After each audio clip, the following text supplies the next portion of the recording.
ఆదాని నుంచి ఆరిజాన్ వరకు తెలంగాణకి పెట్టుబడులే పెట్టుబడులు. రేవంత్ రెడ్డి ఆధ్వర్యంలో దావోస్కి జరిగిన వెళ్ళారు వీళ్ళు. దావోస్లో జరిగే మొన్న ఈ 5 డేస్లో 3 డేస్లో మొత్తానికి ఈ 3 రోజుల్లో దగ్గరగా 37,870 కోట్లు పెట్టుబడులు తెలంగాణకి రాబోతున్నాయి.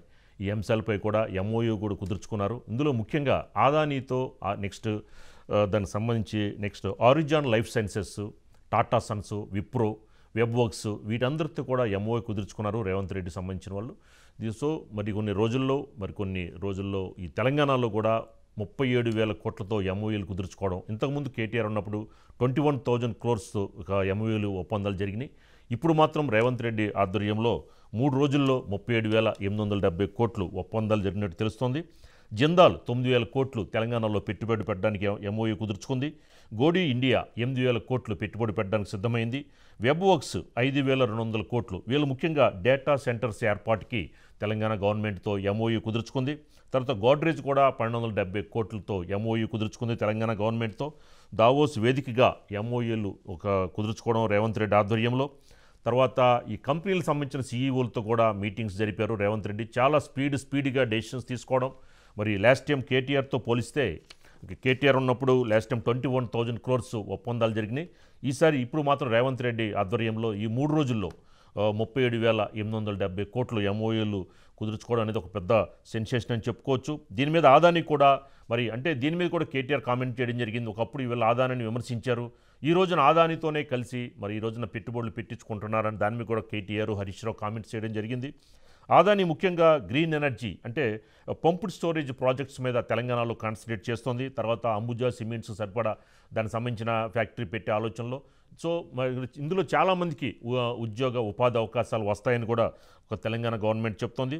మరి కొత్త ఉద్యోగాలు సంబంధించిన కానీ తర్వాత బ్రిటన్ సంబంధించి సర్జికల్ ఇన్స్ట్రుమెంట్స్ అనే కంపెనీ కూడా తెలంగాణలో 230 కోట్లు పెట్టుబడి పెట్టే అవకాశం కనిపిస్తోంది. సో మొత్తానికి చూసుకుంటే రేవంత్ రెడ్డి ఆధ్వర్యంలో తెలంగాణలో పెట్టుబడుల వెల్లువ మొత్తానికి ప్రారంభమైందని చెప్పుకోవచ్చు. లాస్ట్ టైం ఉన్న గవర్నమెంట్కి ఇప్పుడున్న గవర్నమెంట్కి చాలా డిఫరెన్స్ కనిపిస్తోంది. దీని మీద మనకి మరింత సమాచారం మా ప్లానింగ్ ఎడిటర్ సురేష్ అందిస్తారు. సురేష్, మొత్తానికి లాస్ట్ టైం కేటీఆర్ ఉన్నప్పుడు ఐటీ మినిస్టర్గా ఉన్నప్పుడు కన్నా ఇప్పుడు రేవంత్ రెడ్డి ఆధ్వర్యంలో పెట్టుబడులు ఎక్కువ తెలంగాణకి వస్తున్నాయి. ఏంటి మన దగ్గర ఉన్న ఇన్ఫర్మేషన్ ఏంటి సురేష్?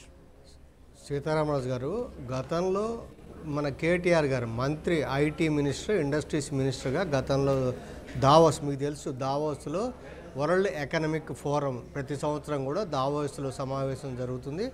అందులోనే మన తెలంగాణ పార్టిసిపేట్ చేస్తూ వస్తుంది. గత 5-6 సంవత్సరాల నుంచి కూడా పార్టిసిపేట్ చేస్తూ వస్తుంది. గతంలో కేటీఆర్ గారు మంత్రి, దాంతో పాటు బృందం వెళ్ళేవాడు, అధికారుల బృందం వెళ్ళేది. ఈసారి సీఎం గారు అంటే రేవంత్ రెడ్డి గారు తొలిసారి విదేశీ పర్యటన కూడా ఇదే తొలిసారి విదేశీ పర్యటన. సో మన రేవంత్ రెడ్డి గారు ప్లస్ ఇందులో మనకి ఐటీ మినిస్టర్ శ్రీధర్ బాబు గారు కూడా ఉన్నారు. ఈ బృందం అనేది మీకు తెలుసు 15 నుంచి 19 వరకు కూడా దావోస్లో జరుగుతున్న వరల్డ్ ఎకనామిక్ ఫోరం ఇవాళ వరకు సదస్సులు దాంట్లో ఇవాళ పార్టిసిపేట్ చేశారు. 15 నుంచి 18 వరకు ఇవాళ పార్టిసిపేట్ చేసిన 3 రోజులు అంటే ఇవాళ వరకు దావోస్ పర్యటన ఇప్పుడు ఆయన ముగించుకొని ఇప్పుడు ఈ బృందం లండన్ వెళ్ళారు. లండన్లో అక్కడ మనకి పర్యాటకం దానికి సంబంధించి కొన్ని ప్రాజెక్ట్స్ అక్కడ చూసి అక్కడ మన రాష్ట్రంలో తెలంగాణలో ఇంప్లిమెంటేషన్ కోసం చేస్తున్నారు. అయితే ఇక్కడ అంశం ఏంటంటే దావోస్లో రేవంత్ రెడ్డి గారు మాట్లాడింది ఏంటంటే రైతు భరోసా అంటే ఇప్పుడు రైతు బంధు స్థానంలో తీసుకురాబోయే రైతు భరోసా. మా తెలంగాణ ఏంటంటే రైతు రాష్ట్రం, రైతుకు సంబంధించిన అంశాలు దాని గురించి ఎక్కువగా ప్రస్తావిస్తూ ఆ విషయం తెలియజేశారు. అయితే ఇప్పుడు మీరు చెప్పినట్టుగా ఎంఓయూలు చాలామందితోటి ఒప్పందాలు కుదుర్చుకున్నారు. అందులో గోడీ ఇండియా ప్రైవేట్ లిమిటెడ్ దాంట్లో 8,000 కోట్ల రూపాయలు అయితే మీకు తెలుసు. అదానీతోడు గౌతమ్ అదానీ గారు దాదాపు 12,400 కోట్లతో 4 ఎంఓయూలు కుదుర్చుకున్నారు. సో గౌతమ్ అదానీ గారు అక్కడ దావోస్లో రేవంత్ రెడ్డి గారు కలిశారు. అది ఇప్పుడు చర్చనీయాంశం అయింది. మీకు తెలుసు మనకి గౌతమ్ అదానీది హిండెన్బర్గ్ రీసెర్చ్ రిపోర్ట్ రావడం, దాని మీద రాహుల్ గాంధీ గారు కానీ కాంగ్రెస్ పార్టీ గారు కానీ టార్గెట్ చేయడం, మోడీ అదానీయే మోడీ అని చెప్పడం, అవన్నీ అంశాలు రావడం, పార్లమెంట్ కూడా స్తంభించడం, ఆ అంశాల నేపథ్యంలో రేవంత్ రెడ్డి గారు కూడా గతంలో అదానీ మీద ధ్వజమెత్తారు. ఇప్పుడు అదే అదానీతోటి ఎలా కలిశారు అని చెప్పి కేటీఆర్ గారు ప్రశ్నించారు. దాంతో అది ఆ అంశం అదానీ గారి అంశం ఒకటి మాత్రం చర్చనీయాంశమైంది. అయితే అదాని ఏంటంటే ఇక్కడ హైదరాబాద్లో ఒక డేటా సెంటర్ పెడతా ఉంది, ఒక స్కిల్ యూనివర్సిటీని కూడా ఏర్పాటు చేయడానికి ముందుకు వచ్చారు. ఇక పంపుడు స్టోరేజ్ అంటే ఏపీలో చాలా పంపుడు స్టోరేజ్ ఒప్పందాలు జరిగాయి. ఇప్పుడు తెలంగాణలో ఆ పంపుడు స్టోరేజ్ ఒప్పందాల్లో అదాని ఒకటి 1500 మెగావాట్లు పెడుతున్నారు. తర్వాత జిందాల్ వాళ్ళు జేఎస్డబ్ల్యూ వాళ్ళు కూడా ఒక పంపుడు స్టోరేజ్ పెడతా అని చెప్పని వాళ్ళు ఆ రకంగా ముందుకు వచ్చారు. దాదాపు 9,000 కోట్ల రూపాయలతోటి వాళ్ళు 1500 మెగావాట్లకి పంపుడు స్టోరేజ్ పెడతాము అని చెప్పని ఆ రకంగా కొన్ని ఒప్పందాలు. అగ్రికల్చర్ గోడ్రేజ్ వాళ్ళు కూడా ఆయిల్ పామ్, ఇది ఒక కీలకమైన అంశం. వ్యవసాయ మన తెలంగాణ వ్యవసాయ సీఎం రేవంత్ రెడ్డి గారు చెప్పినట్టుగా ఇప్పుడు గోద్రేజ్ ఇండస్ట్రీస్ వాళ్ళు ఆల్రెడీ ఆయిల్ పాము ఆడ కంపెనీస్ వాళ్ళు ఎక్స్ట్రాక్షన్కి అవి పెట్టారు.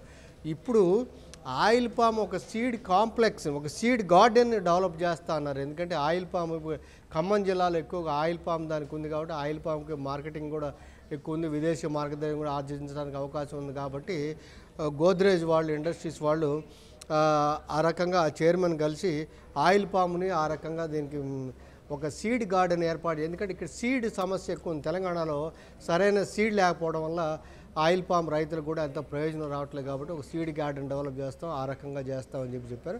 మొత్తం మీద ఈ పెట్టుబడులు రావాల్సి ఉన్నప్పటికీ ఇంకా అది ఎన్ని వస్తాయి, ఎంఓయూలు ఎన్ని తర్వాత అవుతాయని రావాల్సిన విషయం. కానీ బట్ హరీష్ రావు గారు కూడా మేము ఏమన్నారంటే, గతంలో ఇదే కేటీఆర్ని అక్కడ ఒప్పందాలు జరిగాయి, అన్ని వచ్చాయి పెట్టుబడులు అంటే ప్రశ్నించారు. అదే రేవంత్ రెడ్డి గారు ఇవాళ మరి అన్ని కోట్ల ఒప్పందాలు ఎలా చెప్తున్నారని చెప్పి హరీష్ రావు గారు కూడా ప్రశ్నించారు. మొత్తం మీద దావోస్ పర్యటన ముగించుకొని రేవంత్ రెడ్డి గారు ఇప్పుడు లండన్ వెళ్ళారు. అక్కడ 3 రోజుల పర్యటన, ఆ తర్వాత రాష్ట్రానికి రానున్నారు.